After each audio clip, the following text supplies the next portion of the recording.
as-samtu hikmatun. Diam itu adalah sebuah hikmah dan sedikit orang yang melakukannya. Ya. Tapi diam yang seperti apa dan dalam kondisi seperti apa? Diam ketika memang kondisi itu lebih baik kita diam. Ya, ketika kita tidak memiliki ucapan yang baik, ya. Ketika kita tahu ucapan kita ini tidak ada manfaatnya, maka lebih baik diam. Daripada kita berkata-kata tidak ada faidah, bahkan bisa mendatangkan kemudaratan. Berapa banyak ya sahabat yang menjadi bermusuhan dikarenakan satu ucapan. Berapa banyak ya ukhuwah Islamiyah menjadi renggang dikarenakan ucapan. Berapa banyak orang yang hilang nyawanya dikarenakan ucapan. Zaman sekarang salah sedikit orang mudah emosi, mudah sekali menghilangkan nyawa orang. Salah satunya dikarenakan ucapan, maka jagalah lisan kita ini. Man kana yu'minu billah wal yawmil akhir, barang siapa yang beriman pada Allah dan hari akhir, falyaqul khairan, hendaklah dia berkata-kata yang baik saja.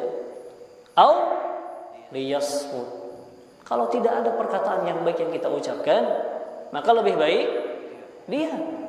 Di sinilah diam menjadi hikmah. Diam itu emas ketika tidak ada manfaat. Tetapi diam bisa menjadi malapetaka ketika ada kemungkaran. Ya, ada kemungkaran jangan diam. Selama kita bisa mengingkari, ingkari. Ya, kita melihat seorang menyebarkan akidahnya yang salah, ya, orang liberalisme, orang Syiah, orang Ahmadiyah, ya, berbicara tentang ya, semua agama itu benar, ya, semua agama mengajarkan kebaikan. Lalu kita diam, tidak boleh. Ini diam dalam kemungkaran sama dengan syaitanul akhras, sama dengan setan bisu. Ya, setan yang bisu adalah orang yang membiarkan, mendiamkan kemungkaran padahal dia mampu untuk merubahnya. Rasul bersabda di hadisnya Abi Sa'id Al-Khudri radhiyallahu taala anhu, "Man ra'a minkum munkaran falyughayyirhu biyadihi." Barang siapa di antara kalian melihat suatu kemungkaran, maka hendaklah dia rubah dengan tangannya, kekuatannya kalau dia memiliki kekuatan. Presiden punya kekuatan, wali kota, gubernur punya kekuasaan, ketua DKI masjid punya kekuasaan. Kalau melihat kemungkaran harus dilarang karena kita punya kekuasaan.